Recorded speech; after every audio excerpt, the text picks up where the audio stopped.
দর্শক, সিএসআর মুক্তবাক অনুষ্ঠানে আপনাদের সবাইকে স্বাগত জানাচ্ছি। শুরুতেই জানিয়ে দেব আজকের শিরোনামগুলো।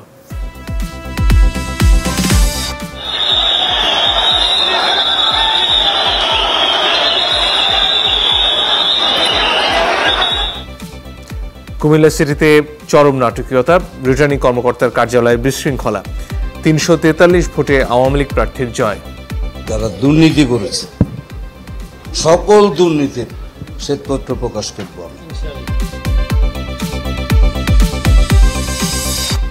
এমপি বাহারের বাহাদুরি, ভোট দেওয়ার পর এক হাত নিলেন ইসিকে। শ্যাডো বাহারিতে না ফর কুমিল্লা পিপল। আমি মানুষের জন্য কাজ করি, কুমিল্লা আমাকে ভালোবাসে। এই চিঠি দেওয়ার কারণে কিন্তু সবাই সমস্যা হয়ে গেছে। পদ্মা সেতুর উদ্বোধন বানচালে নাশকতার শঙ্কা, সতর্ক থাকার নির্দেশ প্রধানমন্ত্রীর।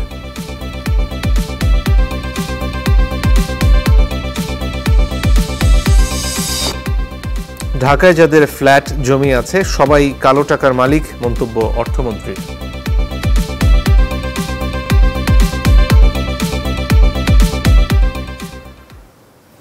দর্শক, সিএসআর মুক্তবাক অনুষ্ঠানে আপনাদের সাথে আছি আমি মনজুর আল মতিন। আজকে আমাদের আলোচনা নতুন নির্বাচন কমিশনের প্রথম নির্বাচনকে কেন্দ্র করে।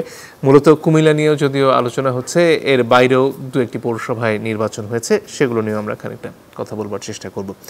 আমাদের সাথে তিনজন সম্মানিত অতিথি রয়েছেন। আছেন জনাব দেলোয়ার হোসেন, তিনি বন ও পরিবেশ বিষয়ক সম্পাদক, বাংলাদেশ আওয়ামী লীগ। আছেন জনাব শেখ ওয়াহিদুজ্জামান দীপু, তিনি অ্যাডভোকেট এবং সদস্য, জাতীয় নির্বাহী কমিটি বিএনপি। এবং আছেন জনাব মোস্তফা কামাল, তিনি বার্তা সম্পাদক, বাংলাভিশন। আপনাদের তিনজনকে স্বাগত আমাদের অনুষ্ঠানে। দর্শক, আলোচনায় যাবার আগে এই নির্বাচনকে নিয়ে একটা প্রতিবেদন আমরা তৈরি করেছি, সেটি দেখে নেব।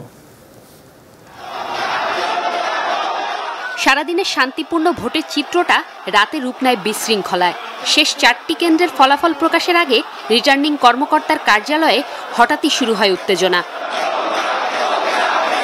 সাময়িকভাবে স্থগিত হয় ফলাফল ঘোষণা।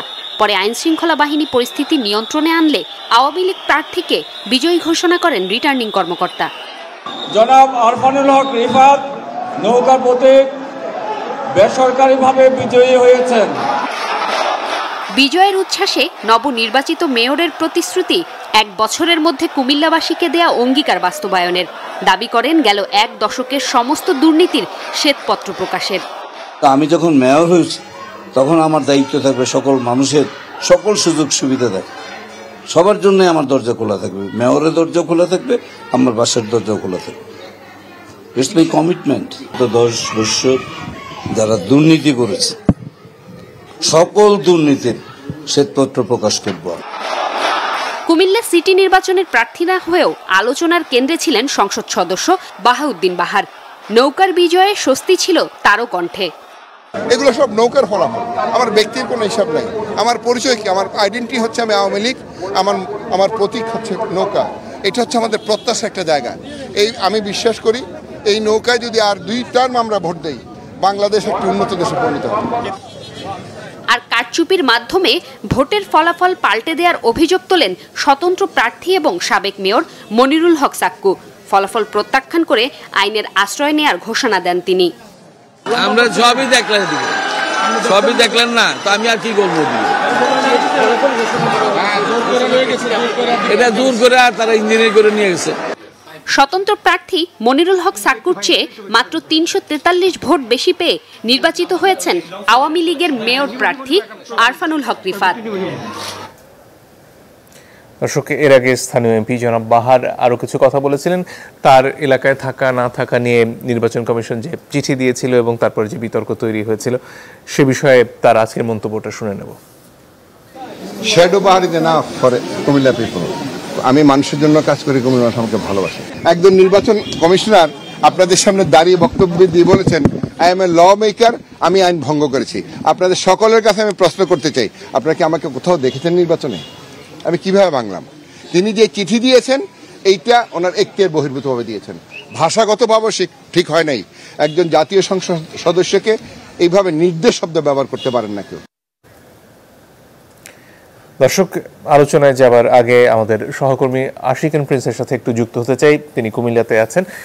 প্রিন্স, শুরুতে আপনার কাছে যেটা জানতে চাইবো সেটা হচ্ছে যে বিশৃঙ্খলা দেখা দিল সেটা কিভাবে শুরু হলো এবং কেনই বা ওই যে 3টা বা 4টা কেন্দ্রের যে ফলাফল দেরিতে দেয়া হবে সেটা বলা হয়েছিল, পরে আবার সে ফলাফল এর মধ্যে চলেও আসলো কিভাবে, সেটা জানা গেছে কিনা? মঞ্জুর, সকাল 8টা থেকে বিকাল 4টা পর্যন্ত কোনো রকমের বিশৃঙ্খলা ছাড়াই ভোট গ্রহণ সম্পন্ন হয়েছে এবং পরবর্তীতে ভোট গণনা চলছিল ইভিএমে। আপনাকে জানাই যে আসলে ভোট গ্রহণের একেবারে মাঝামাঝি পর্যায়ে মূলত এই বিশৃঙ্খলা অবস্থাটি তৈরি হয় এবং আমরা জানতে পেরেছি যে আসলে মনিরুল হক সাক্কু, যিনি দেয়াল ঘড়ির প্রতীক, টেবিল ঘড়ির প্রতীকে প্রতিদ্বন্দ্বিতা করেছিলেন, তিনি তার সমর্থক নেতা কর্মীদের নিয়ে শিল্পকলা একাডেমিতে যান, যেখানে মূলত রিটার্নিং কর্মকর্তার কার্যালয় থেকে ফলাফল ঘোষণা করা হয়েছিল। এই খবর পৌঁছায়, সঙ্গে সঙ্গে পৌঁছায় আওয়ামী লীগের প্রার্থী নির্বাচনী কার্যালয়। সেখান থেকে স্থানীয় এমপি তিনি তার বরাত দিয়ে একটি মাইকিং করা হয়। সেখানে বলা হয় যে আসলে আওয়ামী লীগের সব নেতাকর্মীকে শিল্পকলা একাডেমির সামনে শিল্পকলা একাডেমিতে জড়ো হওয়ার জন্য আহ্বান জানানো হয়। এরপরেই মূলত আসলে বিশৃঙ্খল পরিস্থিতি তৈরি হয় এবং 101টি যে কেন্দ্রটি 101টি কেন্দ্র 105টির মধ্যে 101টি কেন্দ্রের মধ্যে সাক্কু কয়েকটি ভোটে এগিয়েছিলেন। পরবর্তী যে 4টি কেন্দ্র, সে 4টি কেন্দ্র নিয়ে মূলত একটু গন্ডগোল হয়েছে। রিটার্নিং কর্মকর্তা বলেন যে আসলে এই 4টি কেন্দ্রের ফলাফল আসতে দেরি হচ্ছে। এই মাঝখানে তিনি কাউন্সিলর পদের যে প্রতিদ্বন্দ্বী করেছেন তাদের ফলাফল ঘোষণা করবেন এবং সাক্কু এখানে বাধা দেন। তিনি বলেন যে আসলে এই 4টি কেন্দ্রের ফলাফল ঘোষণা করার পরে অন্য যারা রয়েছেন সাধারণ কাউন্সিলর পদে তাদের ফলাফল ঘোষণা করার জন্য মূলত এই নিয়েই সূত্রপাতটি হয়। আসলে এখন পর্যন্ত আমরা পরিষ্কারভাবে বলতে পারছি না যে আসলে এই 4টি কেন্দ্রে আসলে কি ঘটনা ঘটেছিল। হয়তোবা আমরা যখন বিস্তারিত ফলাফল পাবো তখন আমরা হয়তোবা জানতে পারবো, অথবা নির্বাচন কমিশনের সাথে আমরা যখন কথা বলতে পারবো তখন আমরা জানাতে পারবো যে আসলে শেষ মুহূর্তে কেন উত্তেজনাটি তৈরি হলো এবং 4টি কেন্দ্রে কেন ফলাফলটি একটু দেরিতে ঘোষণা করা হলো। অনেক ধন্যবাদ প্রিন্স, আমাদের সাথে যোগ দিয়েছিলেন কুমিল্লা থেকে। শুরুতেই জনাব দেলোয়ার হোসেন আপনার কাছে আসতে চাই। এই যে এমপি শ্যাডো বাহার তার নাম বলছেন, এই ব্যাপারটা আমি ঠিক বুঝতে পারিনি এবং তিনি যথেষ্ট এবং নির্বাচন কমিশনের তরফ থেকে তাকে এলাকা ছেড়ে যাবার জন্য চিঠি দেওয়ার পরেও তিনি গেলেন এবং সেটা নিয়েও আজকেও বড়াই করছিলেন। এরপরে শেষ মুহূর্তে তার এক ধরনের আহ্বানেই যে বিশৃঙ্খলা সেখানে তৈরি হচ্ছিল, সেখানে তার এক ধরনের সক্রিয় উপস্থিতিও দেখা যাচ্ছে।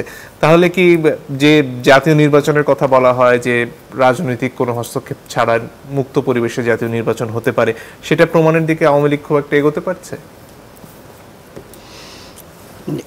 ধন্যবাদ আপনাকে। মুক্ত বাক্যে সকল দর্শক শ্রোতা যারা রয়েছেন তাদেরকে বাংলাদেশ আওয়ামী লীগের পক্ষ থেকে শুভেচ্ছা জানাচ্ছি। শুরুতেই মনে হয় যে আমরা একটি কীরকম সিদ্ধান্তে অথবা আমরা আলোচনা করছি, সেটি হচ্ছে নির্বাচন হয়েছে নির্বাচন কমিশনের অধীনে।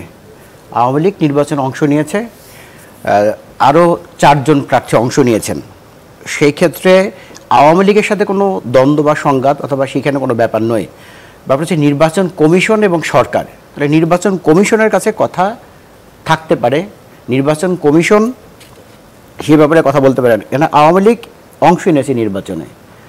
আর বাহার সাহেবের ব্যাপারে যেটি আপনারা গণমাধ্যম অথবা আপনারা আজকে টকশোতে যেটি আলোচনা হচ্ছে সেটি হচ্ছে বাহার সাহেব কিন্তু আমাদের মহানগর আওয়ামী লীগের সভাপতি।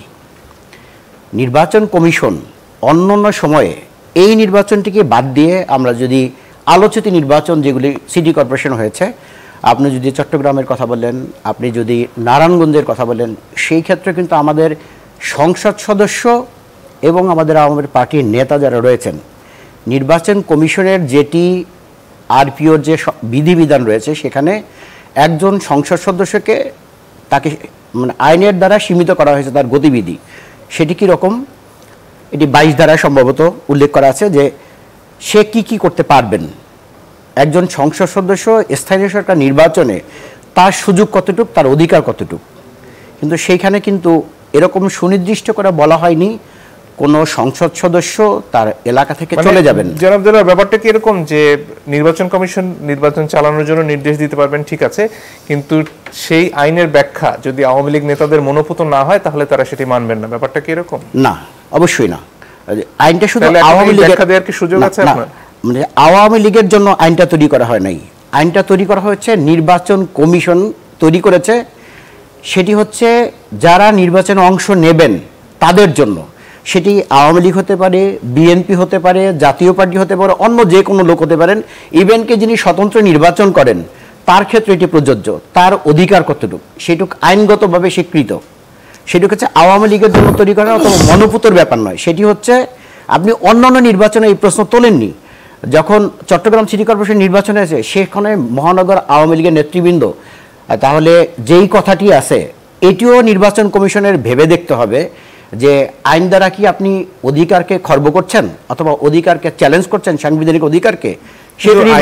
আইনের ব্যাখ্যা দেওয়ার জন্য তো উচ্চ আদালত রয়েছেন। অবশ্যই নির্বাচনকালীন সময় নির্বাচন কমিশন যে নির্দেশ দিবে সেটা যদি এটা আইনসম্মত নয় বলে স্থানীয় যারা রয়েছে সেখানে যদি না মানা শুরু করেন তাহলে কি না, সেখানে যেটি বলা হয়েছে এটা একটা মিস আন্ডারস্ট্যান্ডিং নির্বাচন কমিশনের সাথে আওয়ামী লীগকে আপনি প্রতিপক্ষ হিসেবে দাঁড় করা যায়, মানে কোন গণমাধ্যম চেষ্টা করেছে। সেখানে নির্বাচন কমিশনের বিধানটা কি, তার অধিকার কি, একজন মানুষের অধিকার কি, যে এখানে শুধু মাননীয় সংসদ সদস্য তার অধিকারের ব্যাপারে বলা হয়েছে। সেই ক্ষেত্রে সেই অধিকার কি, সেই অধিকারটা তাকে ক্লিয়ার করা উচিত ছিল। সেই ক্ষেত্রে অপশন যেটা থাকে সেটা তাকে সতর্ক করে আপনি এই আচরণবিধি লঙ্ঘন করছেন, আচরণবিধি লঙ্ঘনের দায়ে যদি অপরাধ করে থাকেন সেই ক্ষেত্রে নির্বাচন কমিশন ব্যবস্থা নিতে পারে। কিন্তু আরও একটি ব্যাপার যেটি লক্ষণীয় সেটি হচ্ছে এই বাহার সাহেব একদিকে যেমন মাননীয় সংসদ সদস্য, উনি আমাদের মহানগর আওয়ামী লীগের সভাপতি। সেই ক্ষেত্রে আপনি নির্বাচনে অংশ নিচ্ছেন, আপনার স্টেক হোল্ডার কে, আওয়ামী লীগ, বিএনপি, অন্যান্য পার্টি। সেক্ষেত্রে আমাকে আমাদের যে অধিকার, আমাদের যে পার্টিগত দায়িত্ব, সেই দায়িত্ব তাকে পালন করার সুযোগ দিতে হবে। তো জি, ধন্যবাদ। জনাব দীপু, আপনার কাছে আসতে চাই। এই নির্বাচনে বিজয়ী প্রার্থী আওয়ামী লীগের, কিন্তু এর বাইরে যে দুজন স্বতন্ত্র প্রার্থী এখানে নির্বাচন করেছেন তারা দুজনেই বিএনপির সাথে জড়িত ছিলেন। নির্বাচনে অংশ নেওয়ার জন্য তাদেরকে বহিষ্কারও করা হয়েছে। তারা দুজনে মিলে ভোট পেয়েছেন ৮০,০০০-এর মতো, যেখানে বিজয়ী আওয়ামী লীগ প্রার্থী ৫০,০০০-এর সামান্য বেশি ভোট পেয়েছেন। এই যে সব মিলে যে বিএনপির দুজন নেতা বেশি ভোট পেলেন, যদিও তারা বহিষ্কৃত এই মুহূর্তে, সেটা কি একটা মোটামুটি গ্রহণযোগ্য নির্বাচনের ইঙ্গিত দেয়? আপনাকে ধন্যবাদ, সম্মানিত আলোকচর্যাকে ধন্যবাদ। এভার কেয়ার হাসপাতালে মারাত্মক অসুস্থ চিকিৎসাধীন দেশনেত্রী বেগম খালেদা জিয়ার সুস্থতা কামনা করে দেশবাসীর কাছে তার জন্যে দোয়া চেয়ে আমি আমার বক্তব্য শুরু করছি। প্রকৃতপক্ষে একটা নির্বাচন ব্যবস্থায় একটি নির্বাচন অনুষ্ঠিত হয়, এর গ্রহণযোগ্যতা নিয়ে আমাদের দেশে আলোচনা, কথা এবং সার্বক্ষণিক এই বিষয়টাকে নিয়ে জাতীয় এবং আন্তর্জাতিক পর্যায়ে আলোচনা এমন একটা পর্যায়ে গিয়েছে যে বাংলাদেশে পারতপক্ষে কোনো নির্বাচন হয় না। আপনি সরাসরি যে প্রশ্নটি করেছেন, এই প্রশ্ন যে দুজন প্রার্থী বিএনপি থেকে সদ্য বহিষ্কৃত, তাদের ভোটের যোগফল বিজয় আওয়ামী লীগ প্রার্থী অপেক্ষা বেশি, এটা একটি নির্বাচনের যথাযথ ভালোভাবে হয়েছে বা হয়নি এ নিয়ে মন্তব্য করার জন্য যথেষ্ট নয়। আপনি আজকেরই এই শীর্ষ সংবাদ যেগুলো শোনালেন তার প্রথমটাতেই বলা আছে, দিনভর নাটকীয়তার মধ্য দিয়ে হঠাৎ করে বন্ধ এবং গোলযোগ হলো, তারপরে আওয়ামী লীগের প্রার্থীকে নির্বাচিত ঘোষণা করা হয়েছে। এটি একটি তাৎপর্যপূর্ণ সংবাদ পরিবেশন।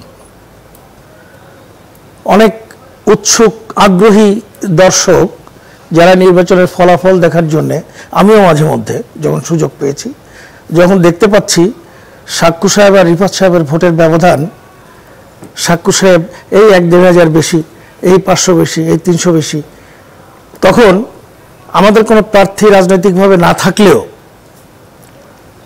এখানে এরকম একটা ঘটনা ঘটছে কিনা যে ওই সাক্কু সাহেব জিতেই যেতে পারে, এরকম একটা ভাবনা যে আমাদের মধ্যে আসে নাই তা ঠিক না, অনেকের মধ্যে এসছে। আমি শুনেছি আলোচনা, আমি ব্যক্তিগতভাবে নিশ্চিত ছিলাম নাটক হবেই, এবং সেটি শেষ পর্যায়ে এসে যখন হলো তখন সাধারণ দর্শক সাধারণ শ্রোতা, সাধারণ বিশ্লেষক এবং আপনারা যারা, কিন্তু রিটার্নিং কর্মকর্তার কার্যালয় তো প্রথম জনাব সাক্ষ্য এবং তার যারা নেতাকর্মী তারাই তো প্রথম গেলেন। এটি কি জন্য তারা আসছিলেন এটাকে আমি ডিফেন্স করতে চাচ্ছি না, এটা আমাদের জন্য খুব সেনসিটিভ একটা ইস্যু। তারা কেন আসছিলেন তাদের একটা ব্যাখ্যা নিশ্চয়ই আছে। তবে আমাদের একজন সাধারণ নাগরিক হিসেবে যেটা মনে হয়, সাধারণ নাগরিক হিসেবে যেটা মনে হয় যে তারা হয়তো টের পাচ্ছিলেন তাদের এই বিজয়ের এই মুহূর্তে ভোটগুলি বোধহয় নিয়ে উল্টো ফলাফল ঘোষণা করা হবে, যেটা হয়ে থাকে, যে অভ্যাসটা গড়ে উঠেছে বিগত কয়েক বছর ধরে নির্বাচনের মধ্য দিয়ে বাংলাদেশে। দিনের ভোট রাতে, কোনো ভোট না হওয়া, কোনো প্রার্থী না থাকা, ভোট দিতে না যাওয়া, অতি সীমিত সংখ্যক লোক ভোট কেন্দ্রে যাওয়ার পরেও বিপুল সংখ্যক ভোট হাজির হয়ে যাওয়া, এবং কোনো কোনো প্রার্থীর জন্য শতভাগ ভোট, মৃত মানুষের ভোট, এসব কাস্ট হয়ে যাওয়া, যে কালচারটি তৈরি হয়েছে, এই কালচারের মধ্যে ওই সময় এদের ভাবনায় দোষ নাই যে আমাদের ভোট যা পেয়েছি তা বোধহয় এখনই নিয়ে যাচ্ছে, যে শেষ চেষ্টা করে দেখি ঠেকাতে পারি কিনা, হতে পারে এরকম, আমি জানি না। ধন্যবাদ।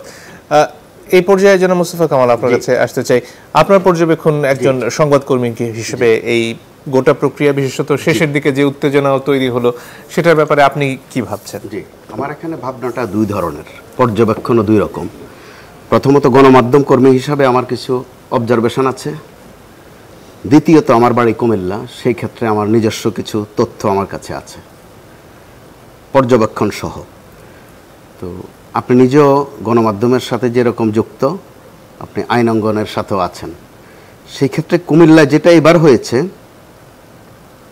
শুধু আজ যে ফলাফল হয়েছে সেটাই কুমিল্লা নির্বাচন নয়, কুমিল্লার নির্বাচনের সাথে আরও কিছু বিষয় সরাসরি যুক্ত। প্রধান নির্বাচন কমিশনারের একটি অঙ্গীকার ছিল, অঙ্গীকার নয় ঘোষণা ছিল, কুমিল্লা একটি মডেল নির্বাচন হবে। মডেল বলতে স্থানীয় সরকারের মডেল নয়, কিন্তু তিনি জাতীয় নির্বাচনে মিন করেছেন। তো এখন পর্যন্ত যতটুকু হয়েছে সেটাই মডেল কিনা নির্বাচন কমিশন থেকে এখন পর্যন্ত ওই ধরনের কোনো বক্তব্য আসেনি। প্রধান নির্বাচন কমিশন বলেছেন যে সুষ্ঠু হয়েছে, কিন্তু তার মডেল কিনা সেটা আসেনি। কিন্তু এবার যেটা হয়েছে সেখানে, আজ যে নির্বাচন হয়েছে, এই নির্বাচনের 2-3 দিন আগেই কিন্তু কুমিল্লায় আরেকটা নির্বাচন হয়ে গেছে। সেটা হচ্ছে সেখানকার অর্থাৎ কুমিল্লা সদরের এমপি আকম বাহাউদ্দিন বাহার ভার্সেস নির্বাচন কমিশন। সেটা কিন্তু একটা গুরুত্বপূর্ণ বিষয়। যেটা হয়েছে এবার বাংলাদেশের ইতিহাসে সম্ভবত হয়নি কখনো, বা আমার জানা নেই, যে কোনো সংসদ সদস্যকে তার এলাকায় থাকতে নির্বাচন সুষ্ঠু হবে না নির্বাচন কমিশন থেকে এ ধরনের কথা আসা সম্ভবত এবারই প্রথম। তো এবার যিনি প্রধান নির্বাচন কমিশনার আছেন, তিনি আইন বিধি বিধান বিষয়ে বাংলাদেশে একজন দক্ষ পাকা লোক হিসাবে কিন্তু পরিচিত, অত্যন্ত দক্ষ সক্ষম ব্যক্তি তিনি এই বিষয়ে। তো তারা যখন একটা ঘোষণা দিয়েই বসলেন যে তিনি নির্বাচনী এলাকায় থাকলে নির্বাচন সুষ্ঠু হবে না, পরিষ্কার করে বলেছেন কথাটা, ঠিক তার 2-3 দিনের মধ্যে নির্বাচন কমিশন থেকে অর্থাৎ আরেকজন কমিশনার বলেছেন যে আইন সেটা পারমিট করে না, আইনে সেভাবে কাউকে নির্বাচনী এলাকার বাইরে রাখা যায় না। তো এই জায়গাটাতে কিন্তু একটা পরাজয় নির্বাচন কমিশনের হয়ে গেছে, যে তারাই যে ঘোষণা দিলেন বা যে সিদ্ধান্ত জানালেন বা যে অভিপ্রায় ব্যক্ত করলেন, সেটা আবার তারাই বললেন যে সেটা আইনগতভাবে সম্ভব না, আইনগতভাবে তাকে এলাকা থেকে বাইরে, এলাকা ছাড়া করা, তাদের শব্দটা এরকম। এই বৈপরীত্য তো আমরা আগের কমিশন থেকে দেখে আসছি যে 1-2 কমিশনার ভিন্নভাবে কথা বলে কিন্তু একজন সংসদ সদস্যকে এলাকা ছাড়া করার এ ধরনের অভিপ্রায় ব্যক্ত করা বাংলাদেশে সম্ভবত এবার, সেটা ওই সংসদ সদস্যের জন্য লজ্জাজনক। একইভাবে আপনাদের নিউজে যে বাহাদুরি শব্দটা ব্যবহার করা হয়েছে, সেটা হয়তো প্রভাব অর্থে ব্যবহার করেছেন আপনারা। আসলেই কুমিল্লাতে, শুধু কুমিল্লা শহরে নয়, কুমিল্লার সেই নাঙ্গলকোট অর্থাৎ নোয়াখালী লাগোয়া এলাকা, সেখান থেকে শুরু করে বুড়িচং ব্রাহ্মণপাড়া অর্থাৎ ব্রাহ্মণবাড়িয়ার সাথে লাগানো, আর পূর্ব দিকে ভারতের সাথে লাগানো, আর এদিকে হচ্ছে দাউদকান্দি মেঘনা পর্যন্ত গোটা এলাকায় বলা হয়ে থাকে, এটা ওই এমপি সাহেবের সক্ষমতার প্রশ্নে বলা হয়ে থাকে যে বিভিন্ন নির্বাচন, বিশেষ করে পাস ফেলের বিষয়ে তিনি একটা ভূমিকা রাখতে সক্ষম, অর্থাৎ উনি নির্বাচনী মেকানিজম অত্যন্ত ভালো বোঝেন। সেটা কুমিল্লাতে অত্যন্ত প্রতিষ্ঠিত। যিনি আজ পরাজিত হলেন তিনিও অন্য দলের লোক, কিন্তু আকম বাহাউদ্দিন বাহারের অত্যন্ত ঘনিষ্ঠ এবং পরীক্ষিত, সেটা ওপেন সিক্রেট। একইভাবে যিনি এবার পাশ করলেন তিনিও আকম বাহাউদ্দিন বাহারের অত্যন্ত স্নেহাস্পদ এবং হাতে গড়া কর্মী। তো এই অবস্থায় নির্বাচনী ফলাফল যেটা হওয়ার একটা আলোচনা ছিল গত কয়েকদিন থেকে, যে কি হয়, যে বিএনপির দুজন, বিএনপি তাদেরকে বহিষ্কার করেছে, তারা কিন্তু বিএনপি ছাড়েননি, স্থানীয় বিএনপির নেতাকর্মীরা তাদের সাথে ছিলেন এবং আছেন। একইভাবে বাহাউদ্দিন বাহার অন্যান্য সময় যেভাবে বিভিন্ন প্রার্থীর পক্ষে অথবা বিপক্ষে ভূমিকা রাখেন, এবার সেটা তিনি বরং রাখেননি প্রকাশ্যে, কোনো অভিযোগ করার সুযোগ নাই যে তিনি কারো পক্ষে ছিলেন বা আছেন। সেই ক্ষেত্রে আমি যেটা বললাম যে একটা নির্বাচন কিন্তু নির্বাচনের আগেই হয়ে গেছে, অর্থাৎ বাহাউদ্দিন বাহারের একটি জয় হয়ে গেছে কুমিল্লাতে, সেটার রেজাল্ট কিন্তু আমরা আজকে দেখলাম। কিন্তু শেষ মুহূর্তের নাটকীয়তা একটা প্রশ্ন হয়ে থাকলো এই কারণে, যেহেতু মডেল নির্বাচন হবে কুমিল্লায়, নির্বাচন কমিশনের অভিপ্রায় সেখানে এই মডেলটা প্রশ্নবিদ্ধ হয়ে গেল যে ভবিষ্যৎ মডেল কিভাবে হবে। সেখানে আরেকটু কথা আপনাকে জানিয়ে রাখি, কুমিল্লার ইতিহাস ঐতিহ্য, রাজনৈতিক ঐতিহ্য, ভৌগোলিক ঐতিহ্য, অর্থনৈতিক ঐতিহ্য অন্যান্য যে কোনো জেলার চেয়ে একটু ভিন্ন, সেটা দীর্ঘ আলোচনা। কিন্তু আওয়ামী লীগের ক্ষেত্রে, আওয়ামী লীগের সেই প্রতিষ্ঠা লগ্ন থেকে কুমিল্লা কিন্তু আওয়ামী লীগকে অনেক কিছু দিয়েছে, বরাবরই অনেক কিছু দিয়েছে আওয়ামী লীগকে। বঙ্গবন্ধু তার বিভিন্ন বক্তৃতায় কুমিল্লার কথা এনেছেন। সেখানে যদি আপনি একটু অনুমতি দেন, আমি দুটো লাইন পড়তে চাই। বিরতি নিয়ে নিই তাহলে, বিরতি থেকে ফিরে এসে তাহলে আপনার কাছ থেকে শুনবো। দর্শক একটু পরেই ফিরে আসছি, আশা করি সাথে থাকবেন। দর্শক আপনারা দেখছেন সিএসআর মুক্তবাক, আমরা ছিলাম যারা মোস্তফা কামাল, আপনার কাছে শেষ করতে পারেন যা বলছেন। ছোট্ট করে শেষ করে দিচ্ছি, সেটা হচ্ছে যে বঙ্গবন্ধু তার বিভিন্ন বক্তৃতায় কুমিল্লার কথা এনেছেন, তার দল আগানোর বিষয়ে, বিশেষ করে একটা বিষয়ে এনেছেন, যখন মাওলানা ভাসানী কারাবন্দী এবং অসুস্থ, তখন আওয়ামী লীগ চালাইতে গিয়ে বঙ্গবন্ধুর কত কষ্ট হয়েছে, অর্থ জোগাড় করতে কত কষ্ট হয়েছে, সেটা তিনি তার অসমাপ্ত আত্মজীবনীতে এনেছেন। পৃষ্ঠা হচ্ছে 219। আমি দুটা লাইন পড়ে শুধু, এখানে ওই কষ্টের বর্ণনা আছে আগে, টাকা পয়সা জোগাড় করতে কত কষ্ট হইতো। সেখানে এক জায়গায় আছে, একজনের কথা স্বীকার করা দরকার, হাজী গিয়াসউদ্দিন নামে আমার এক বন্ধু ছিলেন, তিনি ব্যবসা করতেন, কোনোদিন আওয়ামী লীগের সভ্য হন নাই, তবে আমাকে ভালোবাসতেন, তার বাড়ি কুমিল্লায়। যখন আর কোথাও টাকা জোগাড় করতে পারি নাই, তখন তার কাছ থেকে কখনো আমাকে খালি হাতে ফিরে আসতে হয় নাই। আবেগঘন লেখা, আরও বিস্তারিত আছে, আমি শুধু দুটা লাইনে পড়লাম। তো এরকম একটা পরিস্থিতিতে কুমিল্লার যে ঐতিহ্য, কুমিল্লার যে রাজনৈতিক প্রভাব প্রতিপত্তির একটি স্থানীয় বিষয় আছে, সেই ক্ষেত্রে কুমিল্লাতে আজ সেটার একটা প্রতিফলন হয়েছে। কিন্তু এখানে যেটা আমি বারবার বলতে চাই, মডেলের প্রশ্নটা, নির্বাচন কমিশন থেকে যখন মডেলের প্রশ্নটা এসেছে, প্রশ্নটা এই জায়গায় ঘুরপাক খাচ্ছে যে এই নির্বাচনটাই আগামী দিনের মডেল কিনা। কারণ এখানে মনে রাখতে হবে, গত কিছুদিন থেকে আমরা কয়েকটা শব্দ ব্যবহার করি, সুষ্ঠু নির্বাচন, কিন্তু পরবর্তীতে সেখানে কারেকশন এসেছে, না সুষ্ঠু হলে হবে না, নিরপেক্ষ হওয়া চাই, অর্থাৎ সুষ্ঠু নিরপেক্ষ নির্বাচন। সেখানেও কারেকশন আসছে যে না, এই দুইটা হলেও হবে না, গ্রহণযোগ্য হতে হবে, ক্রেডিবল। এখন কিন্তু আর গ্রহণযোগ্যের মধ্যে আমরা নাই। গত কদিন থেকে বলা হচ্ছে আন্তর্জাতিক মানসম্পন্ন নির্বাচন। সেই ক্ষেত্রে এই নির্বাচন কমিশনের জন্য এটা প্রথম নির্বাচন। আষাঢ় মাসের প্রথম দিন, কদম ফুলের দিনে কুমিল্লা নির্বাচন। কুমিল্লার মানুষ কিন্তু যে শুধু নিজেরা দেখেছে তা তো নয়, এই নির্বাচনের জাতীয় পর্যায়ের যতগুলো দৈনিক বা টেলিভিশন, প্রত্যেকটা প্রতিনিধি কিন্তু সেখানে গেছে।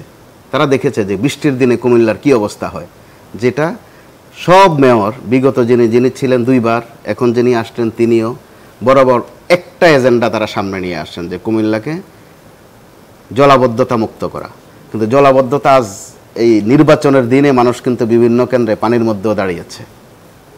অর্থাৎ সামনের লক্ষণটা খুব অ্যালার্মিং, শুধু কুমিল্লার জন্য না, আমাদের জাতীয় নির্বাচনের জন্য, নির্বাচন কমিশনের জন্য। অনেক ধন্যবাদ। জনাব দেলোয়ার হোসেন, আপনার কাছে ফিরে আসছি। আরেকটা নির্বাচন নিয়ে খুব বেশি কথা হচ্ছে না, গোপালগঞ্জ 1 আসনে যেটা হলো মুকসুদপুর পৌরসভার নির্বাচন, সেখানে বিএনপি ঘেঁষা একজন স্বতন্ত্র প্রার্থী, তিনি বিজয়ী হয়েছেন, 6000-এর বেশি ভোট পেয়েছেন, 8000-এর মতন ভোটার সেখানে। আওয়ামী লীগের প্রার্থী নৌকা প্রতীক নিয়ে সেখানে পঞ্চম হয়েছেন, 600-র কাছাকাছি তার ভোটের সংখ্যা। তো আওয়ামী লীগের ভোট ব্যাংক বলে যে আসন পরিচিত সবসময়, সেখানে নৌকার এই দুর্দশা হলো কেন?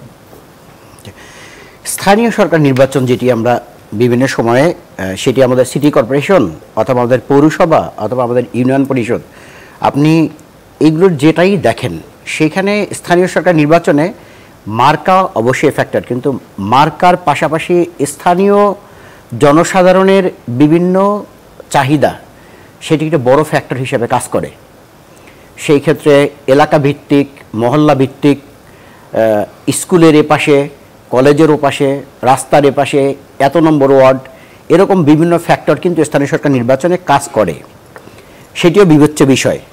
যে আপনি বলছিলেন যে ওনারা বিএনপির থেকে নির্বাচন করেননি, ওনারা স্বতন্ত্রভাবে নির্বাচন করেছেন, কিন্তু বিএনপি ওনাদেরকে ছেড়েছে। কিন্তু ওনারা কি বিএনপি ছেড়েছেন? যদি বিএনপি ছাড়তেন তাহলে এত অধিক সংখ্যায় ভোট তাদের পাওয়ার কথা না। কেন, আর পাশাপাশি এখানে আরও একটা জিনিস যেটা কাজ করে সেটি হচ্ছে আওয়ামী লীগ, এন্টি আওয়ামী লীগের ভোট আওয়ামী লীগের বাইরেই যাবে, এটা আমরা জানি। সেই ক্ষেত্রে গোপালগঞ্জে যেই ভোটটি হয়েছে, যেটি আপনারা এই যে বিএনপির থেকে বিএনপি এবং তার অ্যালায়ের থেকে যে অভিযোগ তোলা হয় বারে বারে, যেমন অংশগ্রহণমূলক নির্বাচন হচ্ছে না, কুমিল্লার নির্বাচনে অবশ্যই অংশগ্রহণমূলক হয়েছে কিনা সেটি কিন্তু জাতি দেখেছে।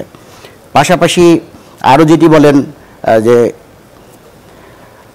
তাহলে ব্যাপারটা কিরকম, যে আমি শেষ করি, একটা নির্বাচন না, প্রতিযোগিতামূলক নির্বাচন হয় না, তাই কুমিল্লায় প্রতিযোগিতামূলক নির্বাচন হয়েছে কিনা তার জবাবটা বিএনপি পেয়েছে এই নির্বাচনে।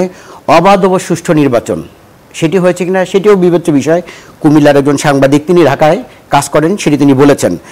প্রশাসনের প্রভাব মুক্ত নির্বাচন, আপনি কিন্তু কথা এনেছেন যে সাক্ষু সাহেব কিন্তু আগে প্রতিবাদ অথবা তার পরাজয় বিজয় কিছু আজ করতে পারে তিনি ঘেরাও করতে গিয়েছেন।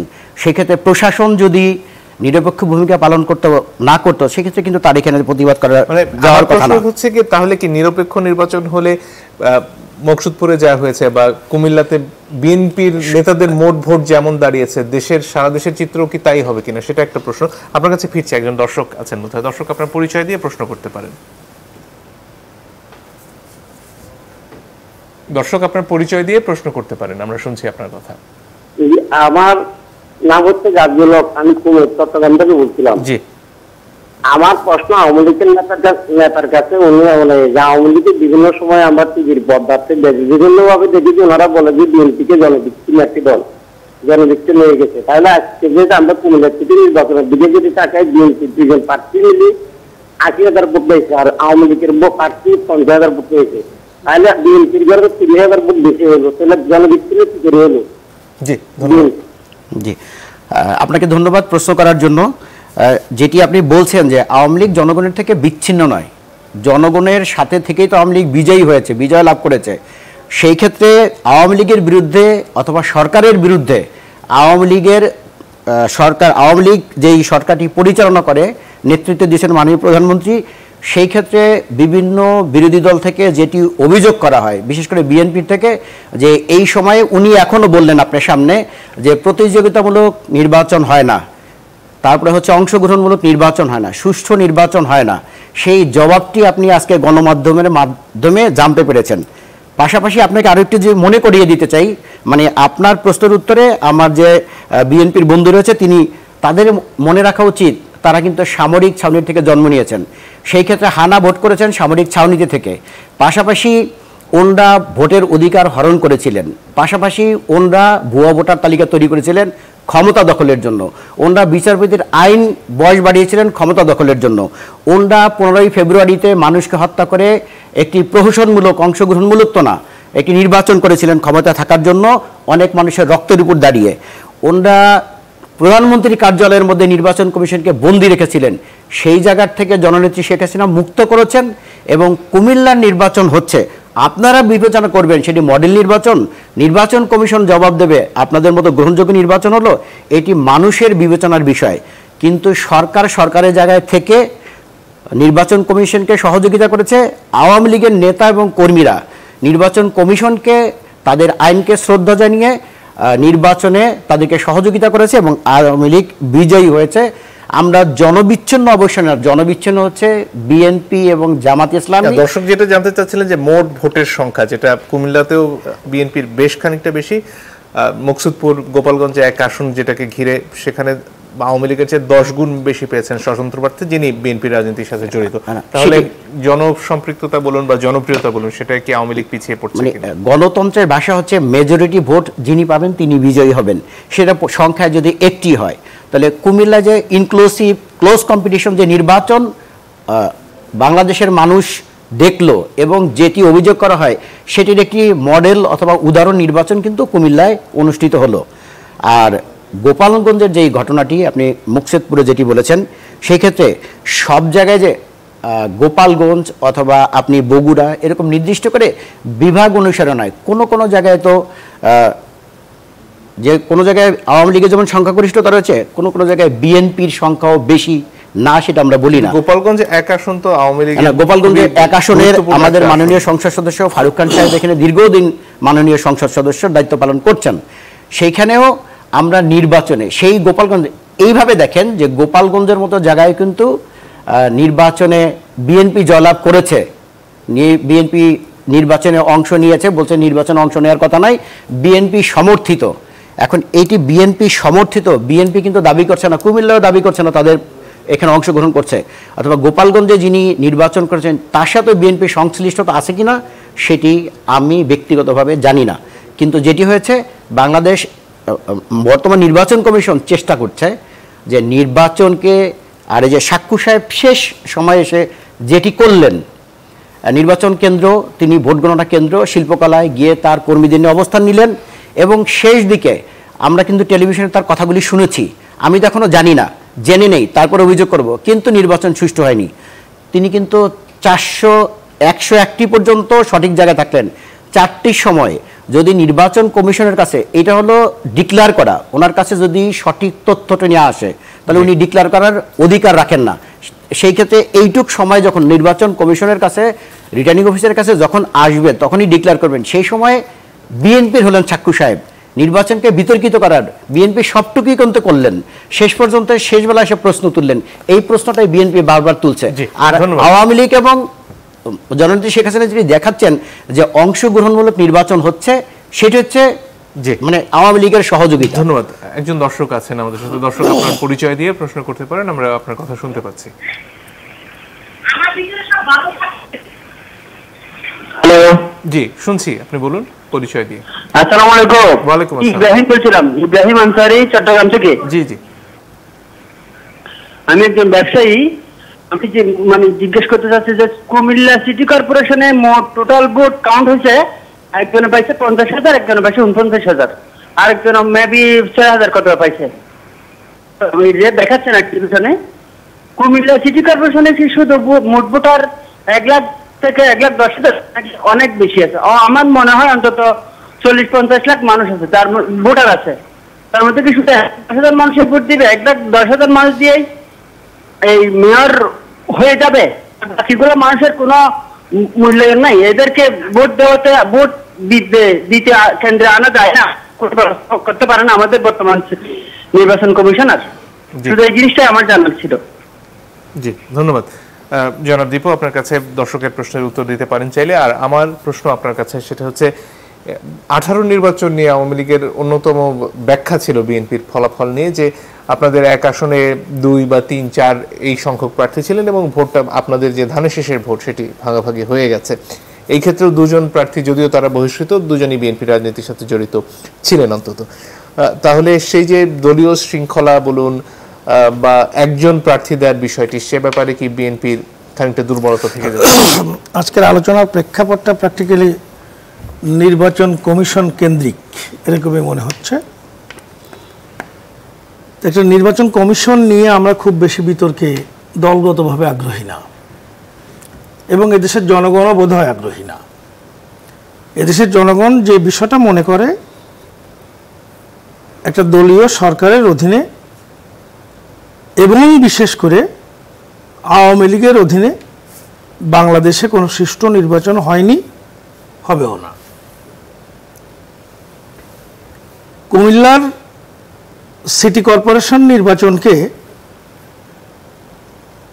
অংশগ্রহণমূলক বলার আগে প্রথমেই আমরা যদি লক্ষ্য করি যে নির্বাচনে একটি রাজনৈতিক দল ছাড়া আর কোনো রাজনৈতিক দল অংশগ্রহণ করেনি, এটাই তো প্রমাণ করে যে নির্বাচন কমিশন ঘোষিত এই নির্বাচনকে নির্বাচন ঘোষণার সময় থেকেই এই দেশের জনগণ বিএনপির মতো সর্ববৃহৎ একটি রাজনৈতিক দল সহ অন্যান্য গণতান্ত্রিক রাজনৈতিক দলসমূহ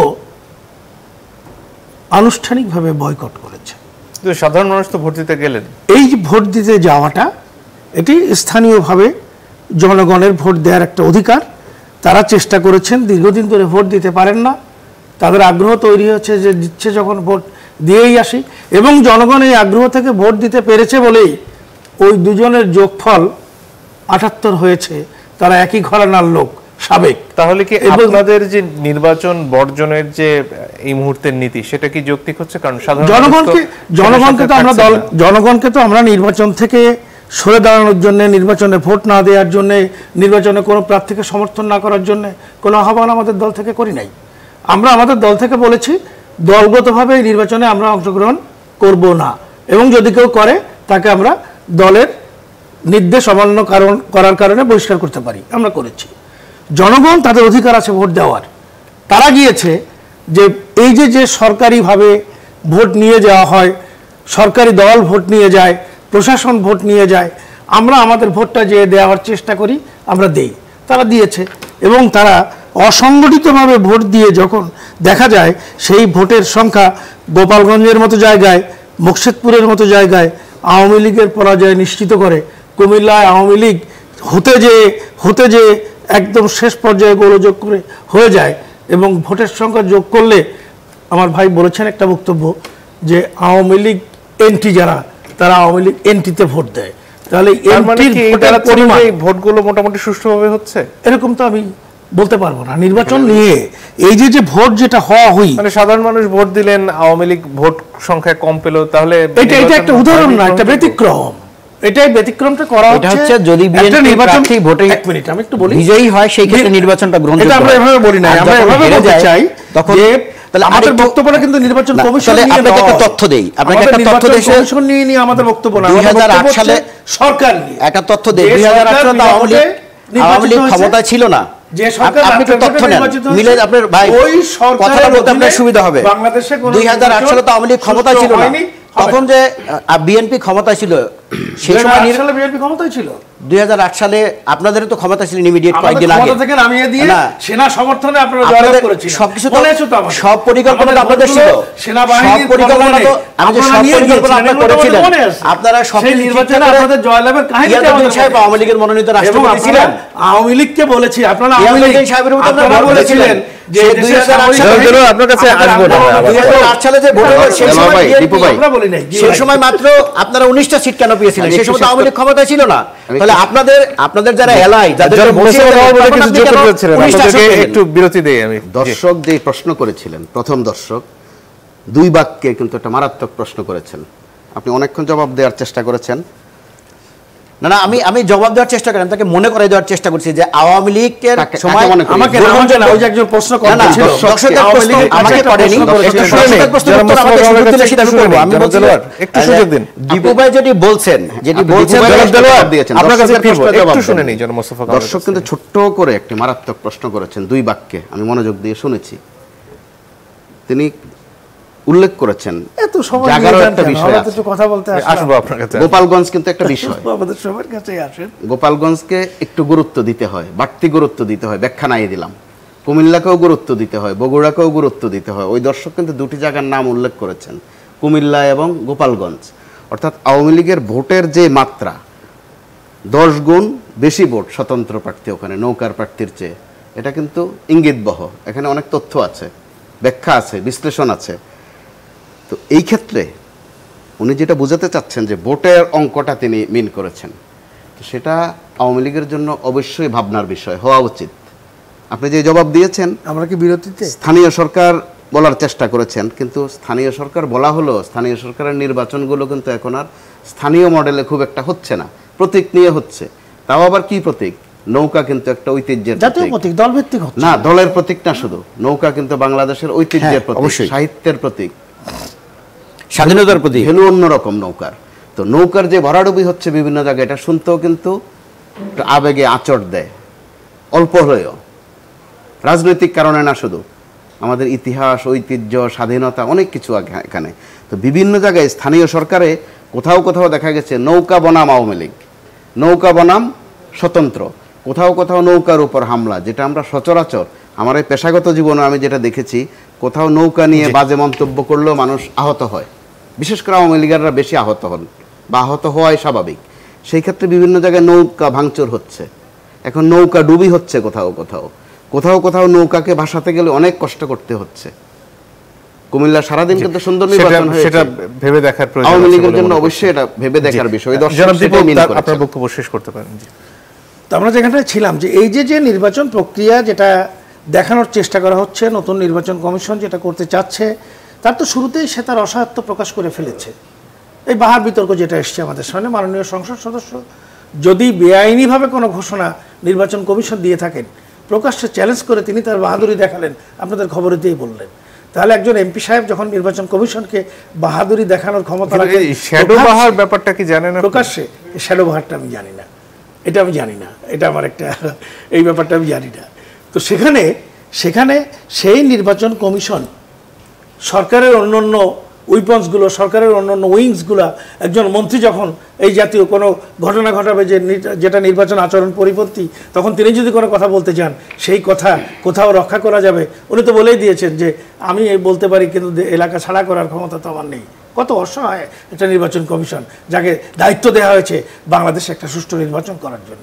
এই জন্য আমরা নির্বাচন কমিশন নিয়ে পারতপক্ষে কোনো বিতর্ক করছি না। আমাদের পরিষ্কার বক্তব্য, আওয়ামী লীগ ক্ষমতায় থেকে যে নির্বাচন দিচ্ছে, এর একটা নির্বাচন সুষ্ঠু হয়নি, একটাও ভবিষ্যতে হবে না, এবং গোটা নির্বাচন প্রতিষ্ঠানটাকে তারা ধ্বংস করে দিয়েছে, যেরকম ধ্বংস করে দিয়েছে অন্যান্য সাংবিধানিক সকল প্রতিষ্ঠান। এই জন্য এই সরকারের ক্ষমতা থেকে নির্বাচন দিলে সেই জাতীয় নির্বাচনে বিএনপি অংশগ্রহণ করতে পারে, অন্য কোনো রাজনৈতিক দল যারা গণতন্ত্র বিশ্বাস করে তারা অংশগ্রহণ করতে পারে, এটা আমাদের মনে হয়। ধন্যবাদ। মোস্তফা কামাল সাহেব, একটু যোগ করতে চাচ্ছিলাম সামান্য, যেটা দেলোয়ার ভাই, দীপু ভাই, তারা তাদের রাজনৈতিক কিছু এজেন্ডা আছে, আর ওই শ্যাডো বাহারটাকে একটু বুঝিয়ে বলবেন? জি বলবো সেটা। তো তার আগে একটু জবাব দিয়ে নেই, সেটা হচ্ছে বর্তমান যিনি সিইসি, তিনি কিন্তু খোলামেলা অনেক কথা বলছেন। এক জায়গায় কিন্তু উনি বলেছেন গত সপ্তাহে যে নির্বাচন যদি 60 থেকে 70% ফেয়ার হয়, সেটা ওই নির্বাচন বলতে তিনি জাতীয় নির্বাচন বুঝিয়েছেন, আগামী নির্বাচন, তাতেও তিনি সন্তুষ্ট হবেন। অর্থাৎ তার একটা উপলব্ধি এসেছে। ওনারা বলেন কেউ রাতের ভোট, দিনের ভোট, হানা ভোট, এগুলো নিয়ে আর বিতর্কের কিছু নাই, এগুলো মোটামুটি সবাই জানে। তো ওই জানেন বলেই তিনি 60 থেকে 70% যদি সুষ্ঠু হয় তাতে সন্তুষ্ট হবেন, আশা প্রকাশ করেছেন। এটা কিন্তু অপ্রিয় কিন্তু সত্য কথা। নির্বাচনী ব্যবস্থাটা ওই জায়গাতে আমাদের চলে গেছে।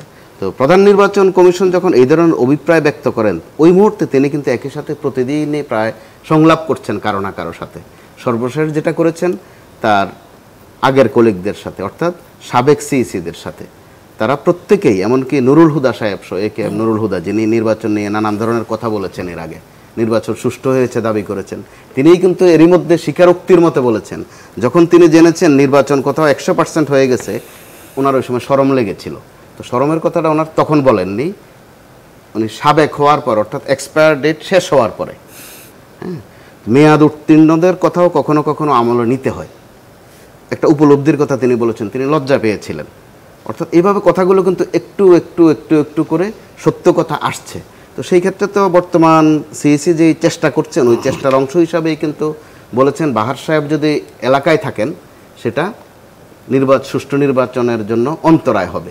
কিন্তু প্রশ্নটা দেখা দিয়েছে, আল্লাহ না করুক কিছুদিন পরে যখন ঢাকা সিটি কর্পোরেশন নির্বাচন হবে, তখন যদি এরকম কথা আসে যে ঢাকায় যেই এমপিরা আছেন তারা এলাকায় থাকতে পারবে না একই সমান্তরালে, এটা যদি এক ধাপে ধাপে আগে বাড়তে থাকে, দেন যখন জাতীয় নির্বাচন হবে তখন যদি বলা হয় যে রাষ্ট্রের প্রধান যিনি আছেন উনি থাকতে পারবেন না দেশে, এগুলো অনাকাঙ্ক্ষিত কথাবার্তা।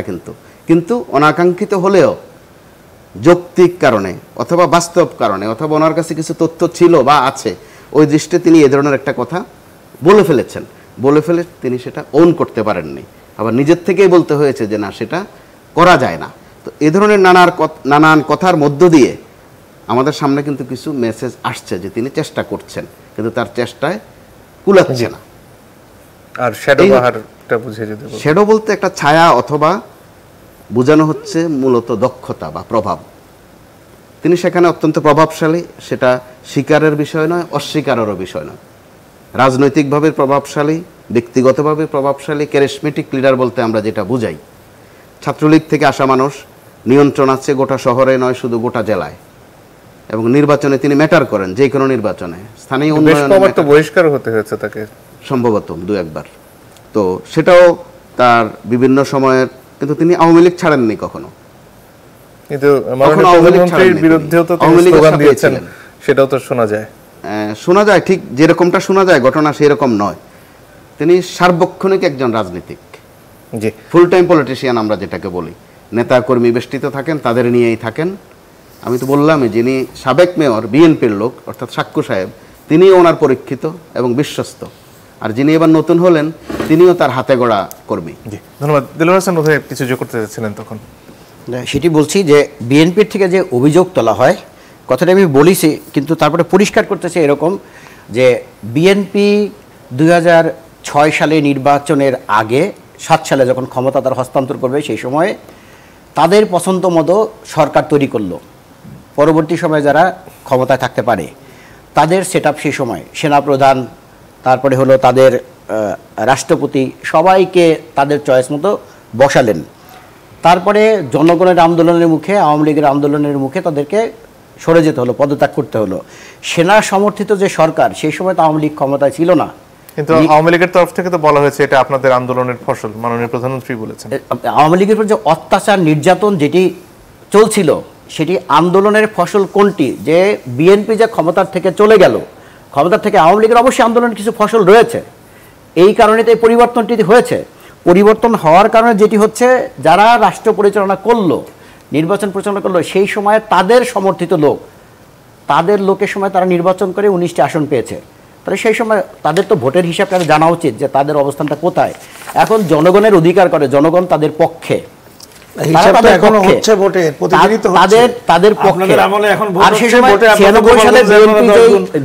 নির্বাচন করেছিল বিরুদ্ধে যে অভিযোগ আনে, সেই ক্ষেত্রে 96 সালের 15 ফেব্রুয়ারি নির্বাচন করেছিল বাংলাদেশের মানুষ আওয়ামী লীগের নেতৃত্বে। বিএনপিকে, খালেদা জিয়াকে 3 মাসের মাথায় পদত্যাগ করতে বাধ্য করেছিল। জনগণ যদি বিএনপির পক্ষে থাকতো তাহলে রাজপথ গরম হতো। গরম গরম বক্তৃতা আমরা ফখরুল সাহেবের কাছে শুনি, তাদের কাছ থেকে শুনি, এটা বাস্তবে নয়, এটা আশারের গল্প।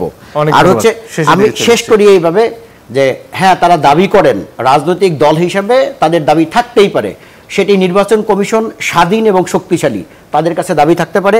আওয়ামী লীগও নির্বাচন কমিশনের একটি স্টেক হোল্ডার। আওয়ামী লীগের সঙ্গে কথা বলার আছে, নির্বাচনটা হবে সাংবিধানিক কাঠামোর মধ্যেই, বিএনপির পছন্দ না। ধন্যবাদ। সাংবিধানিক যে কাঠামো রয়েছে সেই কাঠামোর মধ্যে সময় চলে আসছে, আন্দোলন হবে, আন্দোলন হবে, আন্দোলন হবে, এবং সেই আন্দোলনের মধ্য দিয়ে মানুষ না করে খালেদা জিয়া আন্দোলনের নামে যাবেন, সেই আন্দোলনের মধ্য দিয়ে শিল্প প্রতিষ্ঠান, আন্দোলনের নামে যেন বাঙালি নিরহ আন্দোলনের নামে যাতে মানুষের জীবন সম্পদ যদি নষ্ট কিন্তু শুনতে পাচ্ছি না আমরা, জনগণের অধিকার আমি অনুষ্ঠান শেষ করতে বাধ্য হব। আপনাদের ক্ষমতাসীন অবস্থাতেই জনগণ ভোট দিয়ে প্রমাণ করেছে তারা কোন দিকে ভোট দেয়, জনগণ প্রমাণ করেছে ভোট দিতে পারে। আপনারা ক্রমাগত ভয় পাচ্ছেন এবং সেই ভয়ের জন্য আরো নতুন নতুন ষড়যন্ত্র তৈরি করছেন, আগামী নির্বাচনে করতে পারেন। কিন্তু এবার বাংলাদেশে ওই জাতীয় কোনো নির্বাচন হবে না যে নির্বাচন 2018-তে করেছেন। নির্বাচন হলে দিনেই হতে হবে, নির্বাচন হলে জনগণকে ভোট দেওয়ার অধিকার দিতে হবে, নির্বাচন হলে নিরপেক্ষ তত্ত্বাবধায়ক সরকারের অধীনে। আমি একটু ছোট্ট করে শেষ, এটা বাস্তবতা। জি, দেলোয়ার ভাই অথবা দীপু ভাইয়ের মতো সময় আমার লাগবে না। তো আমাদের এখানে যেটা বাস্তবতা, এটা হচ্ছে বুর্জুয়া রাজনৈতিক দলগুলো অর্থাৎ আওয়ামী লীগ, বিএনপি বা এই ধরনের, তারা যখন যেটা বলেন সেটাকেই সঠিক দাবি করেন, এবং সময়ের ব্যবধানে সেটাই আবার ব্যাঠিক, সেটাও তারা প্রতিষ্ঠা করতে পারেন, শুধু বলেন না, প্রতিষ্ঠাও করতে পারেন। কারণ দুটি দলের ফলোয়ার্স প্রচুর। 111-এর কথা এসেছে দুজনের কথায়, এক পক্ষ বলেছেন এটা তাদের আন্দোলনের ফসল, তাৎক্ষণিক প্রতিক্রিয়া তাদের সেটা, এবং তারা সেটা ভুল বলেছেন না শুদ্ধ বলেছেন এই বিতর্কে যেতে হয় না। একইভাবে যখন নির্বাচনী ব্যবস্থায় আমাদের একসময় কথা ছিল যে আমার ভোট আমি দেব, যাকে খুশি তাকে দেব, ওই জায়গার থেকেও আমাদের কিন্তু একটা উত্তরণ ঘটেছিল যে আমার ভোট আমি দেব, দেখে শুনে বুঝে দেব, অর্থাৎ আমাদের আকাঙ্ক্ষা একটু একটু করে বাড়ছিল। সেটার নেপথ্য ছিল তত্ত্বাবধায়ক সরকার। এই তত্ত্বাবধায়ক সরকার আনার পেছনে দুই দলের কিন্তু ব্যাপক অবদান, সীমাহীন অবদান। কার বেশি কার কম ওইটা হয়তো পাল্লা দিয়ে মাপতে হবে, অবদান কারো চেয়ে কারো একেবারে কম নয়। এ নিয়ে তাদের মধ্যে লড়াই ছিল, গর্ব ছিল, যেটা আমাদের আবিষ্কার, আমরা এটা এনেছি, এত ভালো জিনিস তত্ত্বাবধায়ক। কিন্তু আবার মুহূর্তের মধ্যে তারা কিন্তু এটা বাদ দিয়ে দিলেন। বাদ দেওয়ারও আবার তাদের যুক্তি আছে, কারণ তখন দায়ী আবার বিএনপি।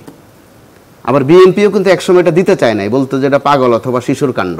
অর্থাৎ তারা যখন যেটা বলেন তারা সেটা এস্টাবলিশ করে পারেন, কারণ তাদের ফলোয়ার্স প্রচুর, যুক্তি প্রচুর, লোকজন প্রচুর। বুর্জুয়া রাজনীতির এই একটা জয় জয়কার বাংলাদেশে আছে বা ছিল, মানে কোর্টেরও রায় ছিল, আসলে সময় ওই ব্যবস্থা একেবারে কোর্টের রায় নিতে পারেন, জনগণের রায় নিতে পারেন। দেশের প্রধানমন্ত্রীকে কোর্ট রায় দিয়েছিল রং হেডেড। আমরা আসলে শেষ করছি, আলোচনা এখানে চালিয়ে নেব। দর্শক আপনাদের কাছ থেকে বিদায় নিচ্ছি, অনেক ধন্যবাদ।